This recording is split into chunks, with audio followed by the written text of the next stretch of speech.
Despite the fact that there is no pickup in mature market, emerging markets now have slowed down significantly. This is the first time, actually, in probably, I would say, 50 years, in which growth of 4 major emerging markets, the average growth, is lower than the growth in the United States. All right? So growth in Brazil, Russia, India, China, the average of these 4 tigers is lower than the average growth in the United States, which is now 2.4%. All right? So we have now a problem in emerging markets. Why does this matter? It matters because now emerging markets are important. China is the second largest economy in the world if we consider market rates at $11.5 trillion.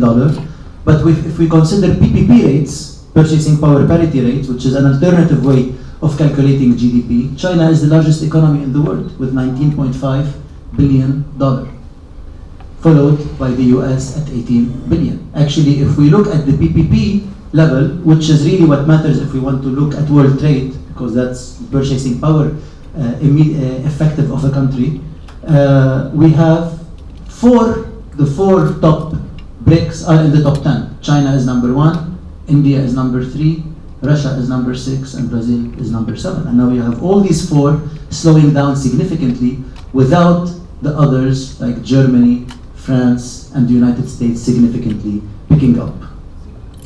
This slowdown in the number 1 country that is also an emerging market, which means it's going through a very fast developing phase, has caused a collapse in commodities, obviously, because they are the largest consumer of commodity. We see here, this is a commodity index, basically, whether it's energy or non-energy and precious metals, all started collapsing as China's real GDP growth started to decelerate. You know, a very clear correlation between Chinese growth and commodity markets. Here we separate each one. So we see for oil, it's the same story. For gold prices, it's the same story, because actually 90% of the demand for gold comes from the Asian economy, China and India. So this is happening in China at a time in which, as I said, mature markets are not picking up. And how do we know that mature markets are not picking up and they're not even expected to pick up? Very simple, from the yield curves, right? The yield curve, which is basically a curve that shows interest rates according to their tenor, right? The steeper the yield curve, the faster growth is expected. The flatter the yield curve, the lower growth is expected. It's a simple economic, basically, relationship between expectation of how interest rates move up with the time, right? So now if you're investing in 10-year US bonds, you're gonna get a return of 185% per year. If you're investing in 10-year German bonds, you're getting 0.16%. Actually, if you're investing in 5-year German bonds, you're getting minus 0.36%. So now you're talking about negative rates in Germany, not just in Japan. Japan, we're used to negative rates since basically the deflation of the 90s. Japan never really recovered from its stock market and financial crisis. So always interest rates in Japan are very low. But this is very new to Germany. Negative interest rates means effectively deflation, right? It means effectively that people are gonna stop consuming because prices are going down, so you're gonna just wait and wait and wait for prices to keep coming down. It means the monetary policy instruments are no longer effective, right? Because the most important monetary policy instrument for central bank are interest rates. You know, you want to basically accelerate the economy, you reduce interest rate. You want to basically stop the economy because there are inflationary pressure, you increase interest rate, right? Monetary policy revolves around interest rate. Negative interest rates effectively make monetary policy totally incapable of doing anything. All right, so this is basically the situation in mature markets.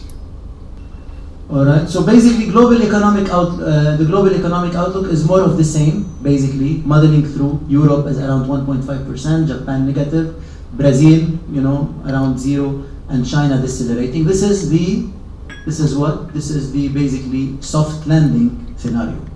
This is the soft landing scenario. The biggest risk, actually, to the global economy is a hard landing in China.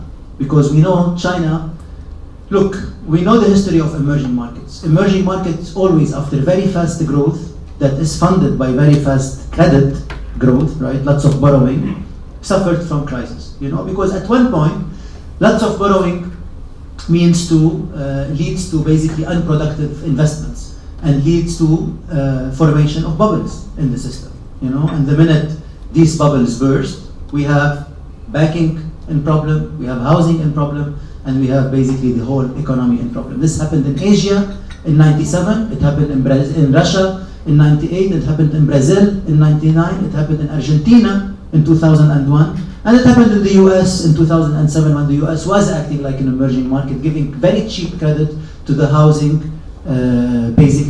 buyers. Why? In order to cover the bubble burst of the tech, right? So what happened, remember in 2001, the tech bubble bursted, right? Lots of people lost lots of money in their stock market.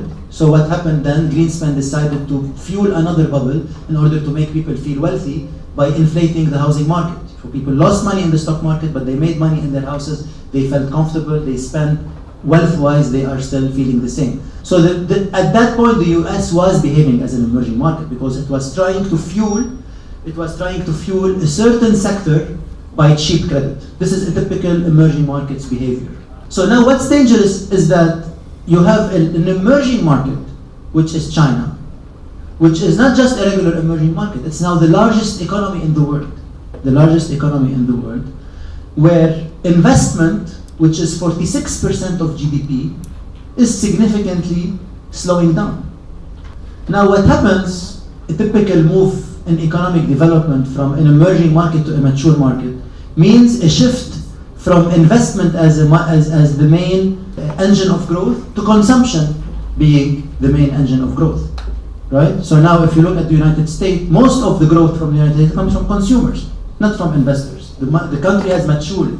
This is the first time probably in the history of the world in which you have the largest economy in the world where the engine of growth is not consumption, it's actually investment. But not only that, consumption is not picking up. Okay, consumption actually it has also slowed down and is not picking up.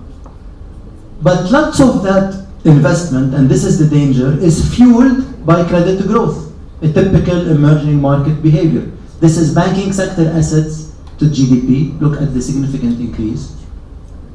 But what's really scary is this figure, all right? Chinese banking sector, the size of the Chinese banking sector alone is 42% of world GDP. This is what we call in economics vampire banking, okay? So now, domestic credit, as I said, has been increasing significantly. It's now 142% of Chinese GDP. But this is actually lead us to the formation that we think there are bubbles happening in the system. And how do we know that there is a bubble in the system? It used to take to borrow 1 yuan in order to produce 1 yuan of GDP, Chinese currency, you need to borrow 1 yuan. If you borrow 1 yuan from the bank, you invest it, you produce 1 yuan of GDP.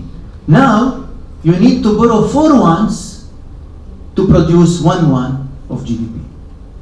So basically, China needs to borrow more and more to produce less and less. I can tell you for sure that China is up for a certain basically bubble burst, specifically in its housing market and more generally in its stock market. But how long would that take to happen? They have the capabilities of keeping it going for some time. In the end, this is a country that is very rich in reserves, right? And they manipulate the stock markets. The Chinese, they manipulate the stock, they intervene, and it's one of the few. It's the only one I know of. I worked at the IMF for 10 years. It's the only central bank that actually intervene in the stock market. You usually don't intervene in the stock market. You intervene in the bond market and the currency market. You don't bail out stock traders. How do you see the future of Egypt's economy? Because since the opening of the second Suez Canal last summertime, Marshal Sisi has tried to sell Egypt to Europe as a success story, but it doesn't look like that. Yeah, I mean, you have 2 problems in Egypt. You have the first problem is basically the war that is effectively taking place between the regime and the Islamists. But also you have the crackdown on civil rights and basically opposition, which is happening under Sisi, which I've read something. I haven't checked whether it's true, but I've read, maybe you know better than me, that actually the journalists that have been prosecuted since Sisi took power in the last 2 years are more than what Mubarak prosecuted over 20 years. Because when you are very inconsiderate to those, that also sends another message that if you're inconsiderate to civil rights and to human rights, you're probably also inconsiderate to property rights. You know? And when you're inconsiderate to property rights, that's the worst thing that you send a signal basically for investment, and for very few countries managed to do an economic model in which oppression was combined with economic development. The only exceptions really being South Korea and Singapore.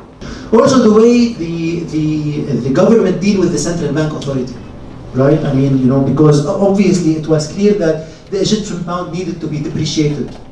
You know, it was at an overvalued basically level, and the government did not allow the central bank to behave freely. You know, but again, as I said, these things come as a package. You know, the way you think about your people and the way you think about civil society, this all probably has something to say about the way you think about the separation of institutions, you know, and about the ability to really exercise checks and balances. You know, the Ministry of Finance exercising check and balance on the central bank, and the central bank exercising check and balance on the Ministry of Finance, not someone sitting above and telling both what to do. You know, and this is very bad for consumer confidence. So personally, I'm not very positive on the outlook for Egypt as long as these two things basically are happening. And maybe they are related. Maybe I think Sisi, because of what's happening in the war with terrorism and with the Islamists, is, I don't know, using it as an excuse, or basically really believing that you need to crack down more on nationalism. Actually, I have a question about the Hezbollah Prevention Act. How bad will it affect our economy? Very sensitive question concerning Lebanese economy indeed. I should have ended when you gave me all